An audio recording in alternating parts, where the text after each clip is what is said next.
حصول برکت کے لیے انتہائی عقیدت و محبت کے ساتھ حضور اکرم سید عالم جناب محمد الرسول اللہ صلی اللہ تعالیٰ علیہ وسلم کی پرنور بارگاہ میں درود و سلام کا ہدیہ پیش کر لیجئے۔ اللہم صلی علی سیدنا و شفیعنا و حبیبنا و مولانا محمد و بارک وسلم صلاۃ و سلام علیک یا رسول اللہ صلی اللہ تعالیٰ علیہ وسلم۔ آج 11ویں شریف کا مقدس دن ہے اور پوری دنیا کے خوش عقیدہ مسلمان آج اپنے ایک عظیم پیران پیر دستگیر غوث العظم شیخ عبد القادر جیلانی رضی اللہ تعالیٰ عنہ کی بارگاہ میں اپنی غلامی کا ثبوت دیتے ہوئے اپنی محبتوں کا خراج نیاز کی شکل کے اندر پیش کر رہے ہوں گے، اور غوث العظم دستگیر رضی اللہ تعالیٰ عنہ کی نگاہ خاص نگاہ فیض آج اپنے غلاموں کی طرف مائل ہوگی۔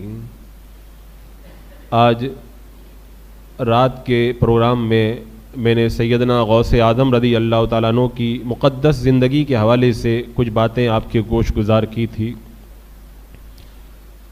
آج کی اس محفل میں سیدنا غوث العظم رضی اللہ تعالیٰ عنہ کی ایک عظیم خدمت کی طرف آپ کا ذہن لے کر کے جاؤں گا۔ حضرت سیدنا شیخ عبدالحق محدث دہلوی رحمۃ اللہ تعالیٰ علیہ بیان فرماتے ہیں کہ دین یہ دو چیزوں کے مجموعے کا نام ہے۔ اسلام، دین، شریعت یہ دو چیزوں کے مجموعے کا نام ہے۔ ظاہری احکام پر چلنا اسے کہتے ہیں اسلام، جیسے نماز پڑھنا، روزہ رکھنا، حج کرنا، یہ جو نظر آنے والے اعمال ہیں، یہ جو ظاہری اعمال ہیں، ان کا نام ہے اسلام، اور باطنی اعتقاد کا نام ہے ایمان، یعنی اللہ پر ایمان رکھنا، اللہ کو ایک ماننا، قیامت پر ایمان لانا، رسولوں کو ماننا، ملائکہ کو تسلیم کرنا۔ یہ جو باطنی اعتقاد ہے، جو ہمارے دل کا جو عقیدہ ہے، اسے ایمان کہتے ہیں۔ تو ظاہری اعمال اور باطن کا اعتقاد، یہ دونوں چیزیں جب مل جاتی ہیں تو اسے دین کہتے ہیں۔ تو دین ان دونوں چیزوں کا نام ہے۔ بندہ عقیدہ بھی اپنا درست رکھے اور شریعت کے جو اعمال ہیں، جو احکام ہیں، ان کے اوپر عمل بھی کرے۔ تو دین اسلام ان دونوں چیزوں کے مجموعے کا نام ہے۔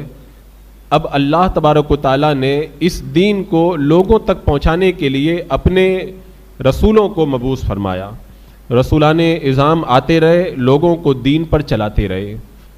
جب نبوت کا دروازہ بند ہو گیا، نبیوں اور رسولوں کے آنے کا سلسلہ جب ختم ہو گیا میرے آقا صلی اللہ تعالیٰ علیہ وسلم پر، تو پھر چونکہ زمانے کے اندر ہمیشہ تبدیلی آتی رہتی ہے، لوگوں کے ذہن بدلتے رہتے ہیں، زمانے کے حالات بدلتے ہیں، اور نیا نیا نظام دنیا کے سامنے آتا ہے، تو پھر ضرورت اس بات کی تھی کہ نئے نظام کے مطابق، نئے زمانے کے مطابق، نئی نظریات اور نئے افکار کے مطابق لوگوں کو دین پر چلانے کے لیے کسی عظیم شخصیت کی ضرورت پڑے۔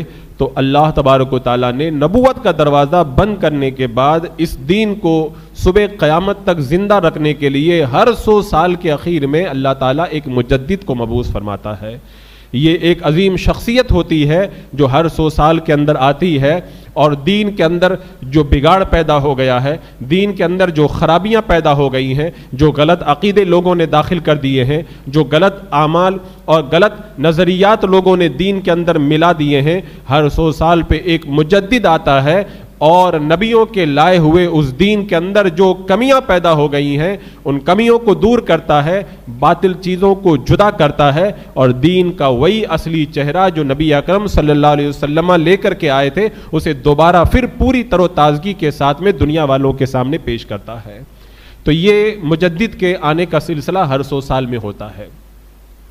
5ویں صدی کے اندر جب دین میں بگاڑ پیدا ہوا، بادشاہوں اور خلفاء کے درمیان جنگ شروع ہوئی، بڑی انارکی اور بڑی افراتفری پھیلی، جاہل صوفیوں نے دین کا چہرہ بگاڑ کر کے رکھنے کی کوشش کی، اور وہ علماء جو دنیا دار علماء تھے انہوں نے دین کے اندر نئے نئے جھگڑے پیدا کیے اور پھر عوام کے اندر جو گناہوں کا ماحول بپا ہوا، ان سارے فتنہ و فساد کے ماحول کے اندر دین کے اندر ایک نئی تازگی پیدا کرنے کے لیے اللہ تبارک و تعالیٰ نے 5ویں صدی کے اخیر کے اندر مجدد بنا کر ہمارے اور آپ کے پیر سیدنا غوث العظم دستگیر رضی اللہ تعالیٰ عنہ کو بھیجا۔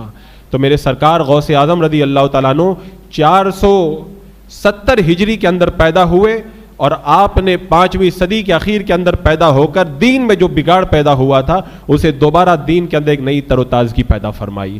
عزیزان مکرم، سیدنا غوث اعظم رضی اللہ تعالیٰ عنہ جن حالات کے اندر آپ نے اپنے شعور کی آنکھوں کو کھولا تھا، ایسا نہیں ہے کہ اسلامی حکومت تھی لہذا بہت اچھا ماحول تھا، کچھ کرنے کی ضرورت نہیں تھی۔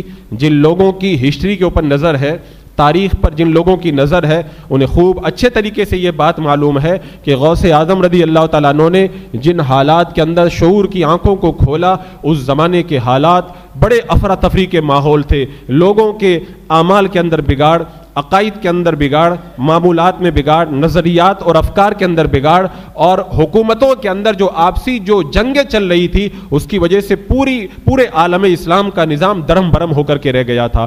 جیسا کہ اس سے پہلے بھی میں نے ایک بار یہ بتایا تھا کہ سیدنا غوث اعظم رضی اللہ تعالیٰ عنہ جس زمانے میں بغداد شریف کے اندر پڑھ رہے تھے، اس زمانے کے اندر عباسی خلفاء اور سلجوقی بادشاہوں کے درمیان جو جنگیں چلتی تھی، ان جنگوں کی وجہ سے پورا نظام اسلام درم برم ہو کر کے رہ گیا تھا، نظام عالم کے اندر افراتفری مچی ہوئی تھی۔ ان حالات میں غوث اعظم رضی اللہ تعالیٰ عنہ دین کا جھنڈا لے کر کے کھڑے ہوئے۔ اب آپ سوچیں کتنا مشکل وقت تھا وہ۔ سیدنا غوث اعظم رضی اللہ تعالیٰ عنہ کی کرامتیں آپ نے بہت سنی ہوں گی، آپ نے ان کی زندگی کے حالات بارہا سنے ہوں گے، لیکن شاید کبھی آپ نے اس نقطے پر غور نہیں کیا ہوگا کہ سیدنا غوث اعظم رضی اللہ تعالیٰ عنہ کو اللہ تبارک و تعالیٰ نے صرف کرامتیں دکھانے کے لیے نہیں پیدا کیا تھا، صرف جنگلوں میں رہ کر کے عبادت و ریاضت کرنے کے لیے نہیں پیدا کیا تھا۔ سیدنا غوث اعظم رضی اللہ تعالیٰ عنہ کی ذات بابرکت کو اللہ تبارک و تعالیٰ نے صرف پیری اور مریدی کے لیے نہیں پیدا فرمایا تھا، اللہ نے آپ کے ذمے ایک بہت بڑا کام لگایا تھا اور اس کام کو آپ نے بڑے اچھے انداز کے اندر انجام دیا۔ آپ کو معلوم ہے وہ کون سا کام تھا جو غوث اعظم رضی اللہ تعالیٰ عنہ کے حوالے کیا گیا تھا۔ سیدنا غوث اعظم رضی اللہ تعالیٰ عنہ خود بیان فرماتے ہیں کہ جب میں بغداد شریف کے اندر تھا، لوگوں کے اندر فتنہ و فساد کا ماحول دیکھ کر میں دل برداشتہ ہو گیا اور میں نے یہ ارادہ کر لیا کہ اب بغداد چھوڑ کر کے جنگلوں میں چلا جاؤں گا اور جنگلوں میں رہ کر کے اللہ کی عبادت کروں گا، ساری زندگی اپنے رب کی عبادت کرتے کرتے میں بسر کر دوں گا۔ آپ اسی ارادے سے اپنے ہاتھوں میں قرآن کو لے کر کے بغداد چھوڑ کر کے روانہ ہو گئے، اور جب مقام حلبہ کی طرف، محلہ حلبہ کی طرف آپ بڑھے، باب حلبہ کی طرف بڑھے، جو راستہ سیدھا بیامان اور جنگلوں کی طرف جاتا تھا، جو ہی آپ آگے بڑھے غیب سے ایک آواز آئی، کسی نے آپ کو دھکا دیا، آپ زمین پر گر پڑے اور کہنے والے نے کہا عبد القادر تم کہاں جا رہے ہو؟ آپ نے کہا کہ یہاں لوگوں میں فتنہ و فساد بپا ہو گیا ہے، میں لوگوں کے درمیان رہنا نہیں چاہتا۔ غیبی آواز نے کہا تمہیں یہیں پہ رہنا ہوگا اور تمہیں دین کی ترویج و اشاعت اور شریعت کی پاسداری کا مقدس فریضہ تمہیں انجام دینا ہوگا۔ آپ نے کہا مجھے لوگوں سے کیا کام ہے؟ کہا لوگوں سے تمہیں کام نہیں، لیکن تمہیں دین کا کام یہاں پر رہ کر کے کرنا ہے۔ تو سیدنا غوث اعظم رضی اللہ تعالیٰ عنہ کو اللہ تبارک و تعالیٰ نے دین کی حفاظت کے لیے پیدا فرمایا تھا۔ ایک مرتبہ آپ نے خود ارشاد فرمایا میرا دل یہ چاہتا ہے میں جنگلوں میں چلا جاؤں، بیابانوں میں چلا جاؤں، نہ میں کسی کو دیکھوں نہ کوئی مجھے دیکھے، میں ساری دنیا سے کٹ کر کے ساری زندگی اپنے مولا کی عبادت کے اندر بسر کر دوں، لیکن میں کیا کروں؟ اللہ نے میرے ذمہ ایک کام لگا دیا ہے اور وہ کام ہے شریعت مطہرہ پر لوگوں کو چلانا اور دین کو ایک نئی زندگی عطا کرنا۔ لہذا میں نے دین کی خدمت جب انجام دینا شروع کیا تو سیدنا غوث اعظم رضی اللہ تعالیٰ عنہ ارشاد فرماتے ہیں کہ 5000 سے زیادہ یہودیوں نے، نصرانیوں نے اور کافروں نے میرے ہاتھوں پہ کلمہ پڑھا اور دامن اسلام کے اندر داخل ہوئے۔ 1 لاکھ سے زیادہ ڈاکوؤں نے، چوروں نے، زانیوں نے، شرابیوں نے فاسقوں فاجروں نے 1,00,000 سے زیادہ فساق و فجار نے میرے ہاتھوں پہ توبہ کی اور وہ سچے مسلمان بن کر زندگی گزارنے لگے. اور تاریخ لکھنے والے لکھتے ہیں کہ بغداد کا جو پورا علاقہ ہے ان میں سے اکثر لوگوں نے سیدنا غوث اعظم کے ہاتھوں پہ توبہ کر کے صحیح معنوں کے اندر دین پر چل کر کے زندگی گزارنے کا عہد کیا تھا. یہ وہ کام تھا جو اللہ تبارک و تعالیٰ نے غوث اعظم رضی اللہ تعالیٰ عنہ کے سپرد فرمایا تھا. یہ شریعت مطہرہ کی بات میں آج خاص طور سے اس لیے آپ کے سامنے کرنا چاہتا ہوں کہ آج جب 11ویں کا موقع آتا ہے تو ہماری توجہ جو ہے وہ 11ویں کی نیاز کی طرف ہوتی ہے. ہم مرغا لاتے ہیں, 11ویں کی نیاز کرواتے ہیں. اپنے گھروں کے اندر ہم میٹھا بناتے ہیں, غوث پاک کی 11ویں مناتے ہیں, نیاز کرتے ہیں. بلا شبہ 11ویں کی نیاز کروانا اور 11ویں کی فاتحہ کروانا, غوث اعظم کی بارگاہ میں اپنی محبتوں کا خراج پیش کرنا, یہ بڑی برکت والی چیز ہے. اور اس کی وجہ سے سیدنا غوث اعظم رضی اللہ تعالیٰ عنہ کی نگاہ خاص اپنے غلاموں کی طرف ہوتی ہے. بلا شبہ یہ جائز ہے اور اہل سنت و جماعت کا یہ طریقہ ہے کہ وہ 11ویں کی نیاز کرواتے ہیں. وہابیہ اس سے جلتے ہیں تو وہ جلتے رہیں, بلا شبہ یہ بہت عظیم کام ہے اور بڑا اچھا کام ہے. لیکن میں یہ بات آپ کے گوش گزار کرنا چاہوں گا کہ جس طرح ہم 11ویں کی نیاز کرواتے ہیں, کیا کبھی ہم نے اس بات کی طرف توجہ کی کہ 11ویں والے پیر غوث اعظم رضی اللہ تعالیٰ عنہ کا طریقہ کیا تھا, ان کی تعلیمات کیا تھی؟ ہم جہاں پہ 11ویں کی نیاز کرائیں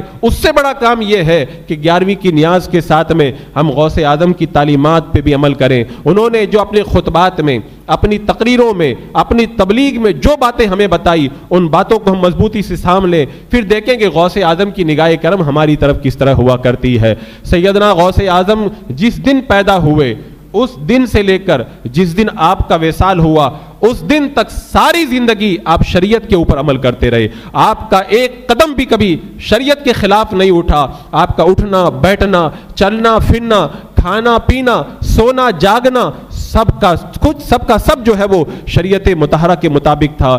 کیا ہماری زندگی بھی شریعت کے مطابق ہے؟ آپ دیکھیں غوث اعظم پیدا ہوئے رمضان المبارک کی 1 تاریخ کو, اور آپ جانتے ہیں رمضان المبارک کے مہینے کے اندر جن پر روزہ رکھنا فرض ہے ان کے لیے حکم یہ ہے کہ ماہ رمضان کے اندر دن کے اندر کھانا پینا جائز نہیں ہے. ماہ رمضان کا احترام کرنا ضروری ہے, لیکن بچوں کو کھانے پینے کی چھوٹ ہوا کرتی ہے. میرے غوث اعظم اتنے بڑے شریعت پر عمل کرنے والے تھے, پیدا ہوتے ہی آپ نے روزہ رکھنا شروع کر دیا. آپ کی والدہ محترمہ کا بیان ہے کہ میرا بیٹا عبد القادر جب پیدا ہوا تو سحری کے وقت سے لے کر افطاری کے وقت تک وہ دودھ نہیں پیا کرتا. جب رمضان کا پورا مہینہ گزر جاتا تو پھر دن میں دودھ پینا شروع کر دیتا. اور یہ میرے غوث اعظم کا طریقہ تھا کہ پیدا ہوتے ہی ماہ رمضان المبارک کا ادب کرتے ہوئے شریعت پر چل رہے ہیں اور پورا دن روزہ رکھ کر کے گزار رہے ہیں. ایک بار ماہ رمضان کے چاند کے اندر شبہ پڑ گیا کہ چاند 29 کا ہوا ہے کہ نہیں ہوا ہے. اب لوگوں کو ابھی شہادت نہیں ملی تھی. سیدنا غوث اعظم رضی اللہ تعالیٰ عنہ کی والدہ کے پاس میں لوگ گئے اور جا کر کے معلوم کیا کہ آپ کے بیٹے کا آج کیا طریقہ ہے. تو آپ کی والدہ نے بتایا کہ آج میرے بیٹے نے سحری کے وقت سے لے کر افطاری کے وقت تک دودھ نہیں پیا ہے. بعد میں جب خبریں آئیں تب پتا چلا کہ واقعی وہ رمضان شروع ہو چکا تھا اور رمضان مبارک کا چاند نظر آ چکا تھا. میرے غوث اعظم رضی اللہ تعالیٰ عنہ نے ماہ رمضان کا چاند اپنی نگاہ ولایت سے دیکھ بھی لیا تھا اور لوگوں نے روزہ بھی رکھنا شروع نہ کیا تھا. میرے غوث پاک روزہ رکھنا شروع کر دیے تھے. یہ شریعت مطہرہ کے اوپر میرے سرکار غوث اعظم کا عمل تھا. آپ ایسے پوری زندگی دیکھیں, ساری زندگی آپ دیکھ لیں. سیدنا غوث اعظم رضی اللہ تعالیٰ عنہ جب تعلیم حاصل کرنے کے لیے اپنی ماں کے پاس سے رخصت ہوئے تھے, آپ نے بارہا سنا ہوگا ماں نے یہ وصیت کی تھی اور نصیحت کی تھی, بیٹا کبھی جھوٹ مت بولنا. اور آپ کو سونے کے سکے دے کر کے ماں نے جب تعلیم کے لیے بغداد کی طرف روانہ کیا تھا 18 سال کی عمر کے اندر, آپ دیکھیں راستے کے اندر جب قافلہ لوٹا گیا, سب سامان لوٹ لیا گیا. ڈاکوؤں نے آپ سے پوچھا تھا کہ آپ کے پاس کچھ ہے؟ آپ نے کہا ہاں میرے پاس میں سونے کے سکے ہیں. دوسرا ڈاکو آیا, اس نے بھی یہی پوچھا. انہوں نے کہا بچہ ہے ایسے ہی مذاق کر رہا ہے. وہ چلے گئے. ڈاکوؤں کے سردار کو جب پتا چلا کہ بچہ بتا رہا ہے, نوجوان کہہ رہا ہے کہ میرے پاس میں سونے کے سکے ہیں, آپ کو بلوایا گیا, پوچھا گیا کہاں ہے؟ کہا کہ میرے استر کے اندر ان کو میری ماں نے نکلتے وقت سل دیا تھا. ڈاکوؤں کا سردار بولا نکال کر کے دکھاؤ. جب نکال کر کے دیکھا گیا تو واقعی سونے کے سکے میرے غوث پاک کے پاس موجود تھے. ڈاکوؤں کا سردار کہنے لگا اے نوجوان بتا تم ڈاکوؤں سے اپنا مال چھپائے کیوں نہیں؟ سارے لوگ ڈاکوؤں سے اپنا مال چھپاتے, تم دکھا رہے ہو. سیدنا غوث اعظم نے فرمایا میں بھی چھپا لیتا, لیکن جب میں گھر سے نکل رہا تھا میری بوڑھی ماں نے مجھے یہ نصیحت کی تھی, بیٹا عبد القادر کچھ بھی ہو جائے کبھی جھوٹ مت بولنا, کیونکہ اللہ تبارک و تعالیٰ جھوٹ کو ناپسند کرتا ہے اور اسلام کے اندر جھوٹ بولنا جائز نہیں ہے, یہ شریعت کا حکم ہے. اور شریعت کے حکم پر اگر غوث اعظم عمل نہیں کریں گے تو کون عمل کرے گا؟ سیدنا غوث اعظم رضی اللہ تعالیٰ عنہ نے جب یہ فرمایا کہ میری ماں کی یہ نصیحت تھی, ڈاکوؤں کا سردار کہنے لگا اے نوجوان تیری ماں یہاں تو موجود نہیں ہے, تیری ماں تو اپنے وطن کے اندر ہے, تجھے یہاں پہ اپنی ماں کی بات کیوں کر یاد رہ گئی؟ میرے غوث اعظم نے وہ سونے کے اندر لکھا جانے والا جملہ ارشاد فرمایا, کہا میری ماں اگرچہ یہاں موجود نہیں ہے لیکن میرا پروردگار تو مجھ کو دیکھ رہا ہے. ڈاکوؤں کے سردار کے دل پر اس بات کا ایسا اثر ہوا, وہ رو پڑا اور رو کر کے کہا اے نوجوان عبد القادر تجھے تو اپنی ماں سے کیے ہوئے وعدے کا اتنا پاس و لحاظ ہے, اور ایک میں ہوں, میری ساری زندگی ڈاکہ زنی کے اندر گزر گئی اور کبھی مجھے اپنے رب کا خیال نہ آیا. اپنے ہاتھوں کو بڑھاؤ اور مجھے توبہ کراؤ, آج کے بعد میں ڈاکہ زنی کبھی نہیں کروں گا. میرے غوث پاک نے اسے توبہ کروائی. سارے ڈاکوؤں نے کہا جب تو رہزنی میں ہمارا سردار تھا تو توبہ میں بھی تو ہمارا سردار ہے. سب نے توبہ کی. میرے غوث پاک فرمایا کرتے تھے یہ وہ پہلی توبہ تھی جو میرے ہاتھوں پر ڈاکوؤں نے کی تھی, اور اللہ نے میرے غوث اعظم کے ہاتھوں پر توبہ کی برکت سے وجہ سے ان سارے ڈاکوؤں کو اپنا ولی بنا دیا. اللہ اکبر. یہ ہے شریعت کے اوپر میرے غوث اعظم رضی اللہ تعالیٰ عنہ کا عمل. بندہ جب اس طرح شریعت پہ چلتا ہے تب اللہ تبارک و تعالیٰ اسے مقام و رتبہ عطا فرماتا ہے. سرکار غوث اعظم فرماتے ہیں کہ جب شریعت کی کوئی حد ٹوٹتی ہے, یعنی جب کوئی شریعت کے خلاف چلتا ہے تو تم فتنے میں پڑ جاتے ہو, لہذا فوراً تم شریعت کی حد کی طرف پلٹو, اور جو چیز شریعت کے مطابق نہ ہو وہ باطل ہے اور وہ غلط ہے. سیدنا غوث اعظم رضی اللہ تعالیٰ نے ساری زندگی یہی پیغام دیا اور فرمایا جو شریعت کے ناموز کی حفاظت کرتا ہے, اللہ کے احکامات کا احترام کرتا ہے, اللہ تبارک و تعالیٰ کی مدد ہر وقت اس بندے کے ساتھ میں رہا کرتی ہے.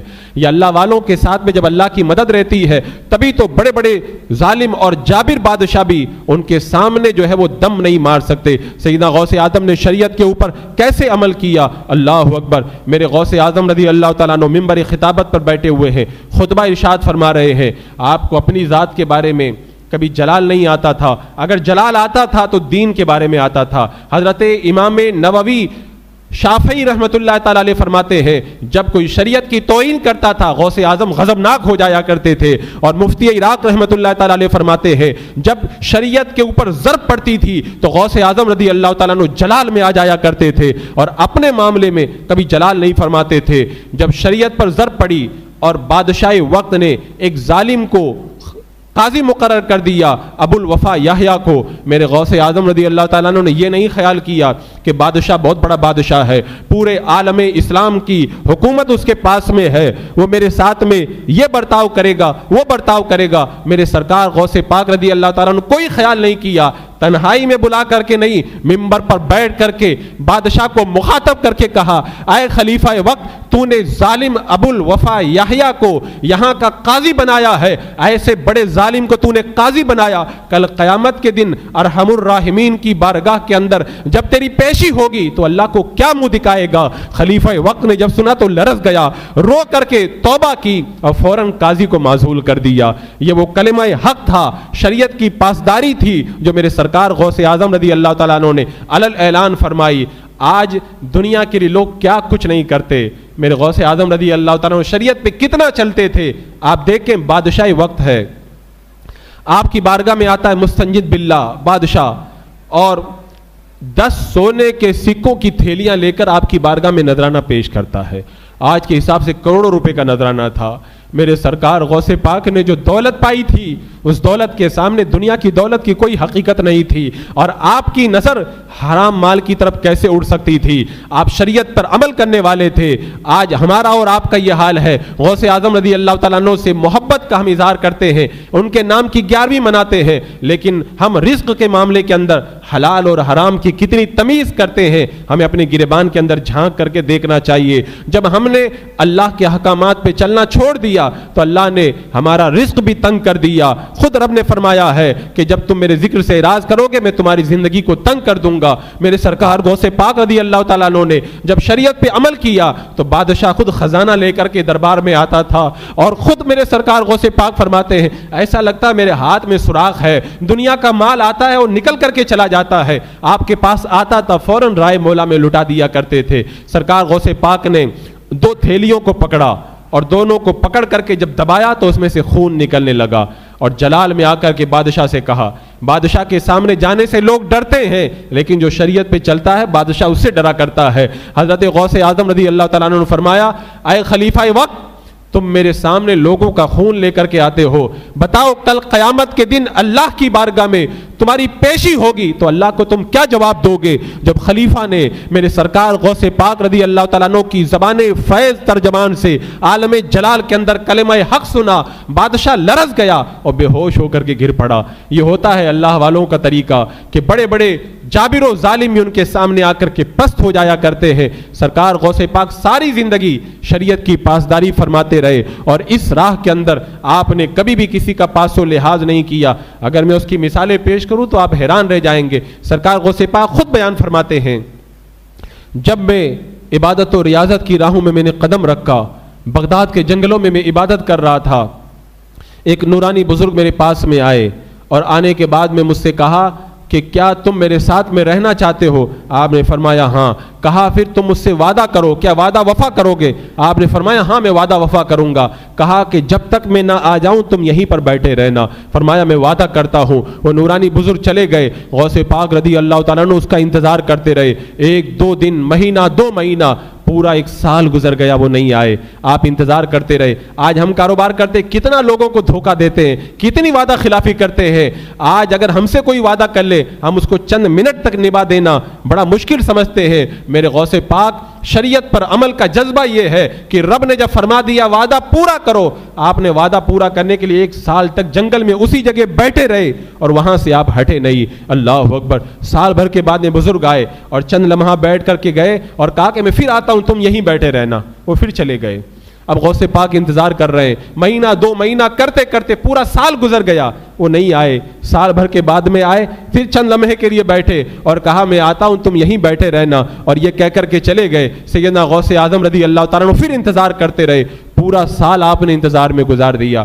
بتاؤ شریعت کے ایک حکم پر عمل کرنے کے لیے 3 سال تک ایک جگہ بیٹھ جانا کیا میرے اور آپ کے بس کی بات ہے؟ بڑے سے بڑے مضبوط اعصاب والا، بڑے سے بڑے ہمت والا بندہ بھی اس بات پہ عمل نہیں کر سکے گا۔ لیکن میرے غوث پاک جانتے تھے شریعت پہ چلنا یہی سب سے بڑی دولت ہے۔ جو شریعت پہ نہ چلے اللہ کی بارگاہ میں اس کا کوئی مقام و رتبہ نہیں ہے، اور جو شریعت پہ چلتا اللہ اسی کو ولی بناتا ہے۔ سرکار غوث پاک رضی اللہ تعالیٰ عنہ 3 سال تک بیٹھے رہے۔ اب اس کے بعد میں وہ آئے تو انہوں نے کہا کہ میں حضرت خضر علیہ السلام ہوں، اور پھر اللہ کا پیغام پہنچایا اور فیض و برکات سے مالا مال کیا۔ اور سرکار غوث پاک سے پوچھا گیا 3 سال تک کیا کھاتے تھے؟ کہا وہی جڑی بوٹیاں اور پتے کھا کے میں گزارا کیا کرتا تھا۔ اللہ اکبر۔ یہ شریعت پر میرے سرکار غوث پاک کا عمل تھا۔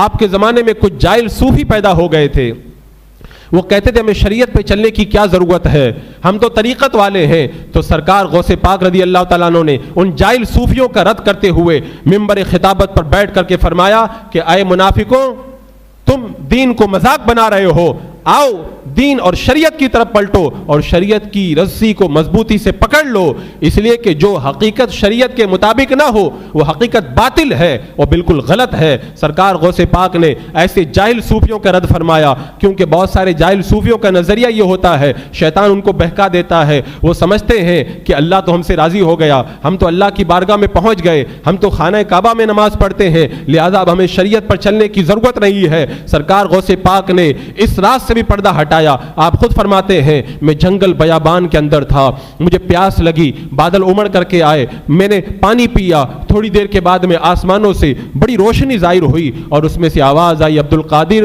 میں تیرا خدا ہوں, میں تیری عبادت سے خوش ہو گیا ہوں اور اب آج سے میں نے تیرے لیے ساری حرام چیزوں کو حلال کر دیا ہے. غوث اعظم رضی اللہ تعالیٰ عنہ نے جب اس بات کو سنا تو کہا لا حول ولا قوت الا باللہ العلی العظیم. اس دھوئیں میں سے آواز آئی, اے عبد القادر تیرے علم نے تجھ کو بچا لیا. فرمایا ملعون تو مجھے اب بھی گمراہ کرنا چاہتا ہے, میرے علم نے نہیں, میرے پروردگار کی رحمتوں نے مجھ کو بچا لیا ہے. سرکار غوث پاک سے پوچھا گیا آپ کو کیسے پتا چلا کہ یہ شیطان ہے؟ کہا کہ میرا رب کبھی غلط باتوں کا حکم نہیں دیتا اور وہ کہہ رہا تھا کہ حرام چیزیں تیرے لیے حلال کر دی گئی ہیں, میں سمجھ گیا یہ ابلیس ہے. اور آج بہت سارے لوگ صوفی بن کر کے بیٹھے ہوئے ہیں, نماز نہیں پڑھتے, وہ کہتے ہیں ہم عرش اعظم پہ نماز پڑھتے ہیں, ہم خانہ کعبہ میں نماز پڑھتے ہیں. اس وقت شیطان نے غوث پاک سے کہا تھا عبد القادر یہی وہ جگہ ہے جہاں پر میں نے 70 ولیوں کو گمراہ کیا ہے لیکن تم مجھ سے بچ گئے ہو. شیطان اسی طرح گمراہ کرتا ہے, انہیں عجیب عجیب چیزیں دکھاتا ہے اور وہ سمجھتے ہیں ہم لوگ عرش اعظم پہ چلے جاتے ہیں, ہم لوگ خانہ کعبہ میں چلے جاتے ہیں,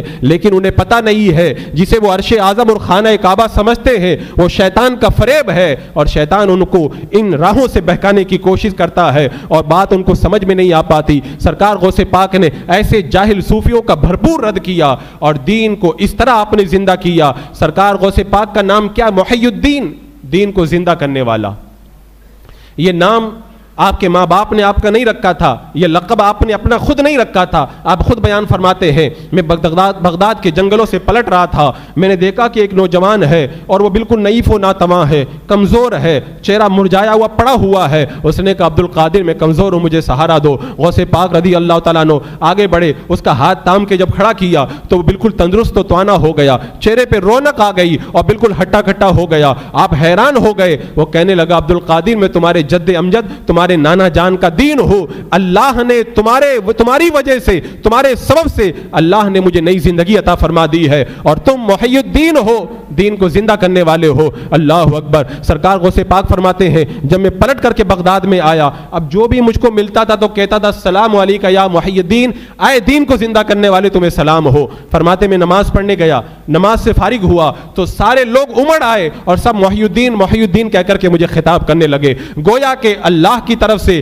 آپ کو یہ لقب دیا گیا تھا اے عبد القادر تم شریعت پہ چلنے والے ہو, لوگوں کو شریعت پہ چلانے والے ہو, تمہارا لقب محی الدین رکھا جاتا ہے, تم دین کو زندہ کرنے والے ہو. میرے سرکار غوث پاک کرامتیں دکھانے نہیں آئے تھے, وہ تو اللہ کا فضل تھا, آپ نے ہزاروں کرامتیں دکھائی. میرے غوث پاک اگر آئے تھے تو محی الدین بن کر کے آئے تھے, دین پر چلانے کے لیے آئے تھے. 11ویں کی نیاز کروانے والوں کو میں مبارکباد دیتا ہوں, بڑا اچھا طریقہ ہے آپ لوگوں کا, لیکن ساتھ میں یہ بات بھی کہوں گا کیا سرکار غوث پاک رضی اللہ تعالیٰ عنہ اگر آپ ان دین کی تعلیمات پہ عمل نہیں کریں گے تو کیا غوث پاک آپ سے راضی ہو جائیں گے؟ سرکار غوث پاک نے کبھی جھوٹ نہ بولا, ہم 11ویں کی نیاز کراتے رہیں اور جھوٹ بولیں. سرکار غوث پاک نے کبھی وعدہ خلافی نہیں کی, ہم سرکار غوث پاک کی مریدی کا دم بھرتے رہیں اور اس کے بعد میں وعدہ خلافی بھی کرتے رہیں. آپ نے کبھی حرام مال نہیں کھایا, ہم آپ کے مرید بن کر کے رہیں اور اس کے بعد بھی حرام مال کی طرف ہم قدم بڑھائیں. سرکار غوث پاک نے کبھی نماز نہیں چھوڑی, نماز چھوڑنا تو بہت دور کی بات ہے.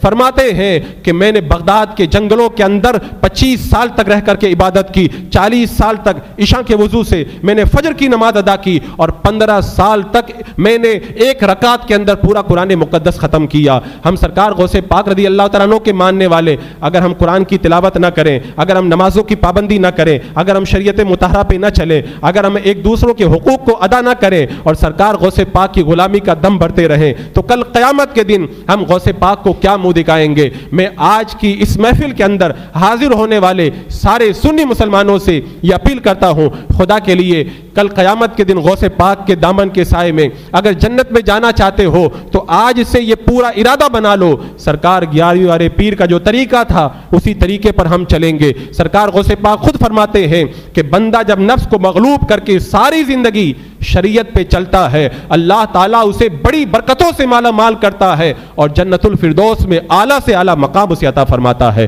یہ سرکار غوث پاک نے خود فرمایا. یہاں پہ جتنے لوگ موجود ہیں اپنے گریبان میں سب جھانکیں, میں بھی اپنے دل میں جھانک کر کے غور کروں ہم غوث پاک کی تعلیمات پر کتنا عمل کرتے ہیں. اگر ہمارا عمل غوث پاک کی تعلیمات پر نہیں ہے تب پھر یہ ہمارے لیے بڑے افسوس کی بات ہے۔ سرکار غوث پاک ساری زندگی 70 سال تک بغداد کے اندر رہ کر کے لوگوں کو دین پر چلانے کی تعلیم دیتے رہے، اور ہم سرکار غوث پاک کی تعلیمات سے منہ موڑ کے زندگی گزاریں۔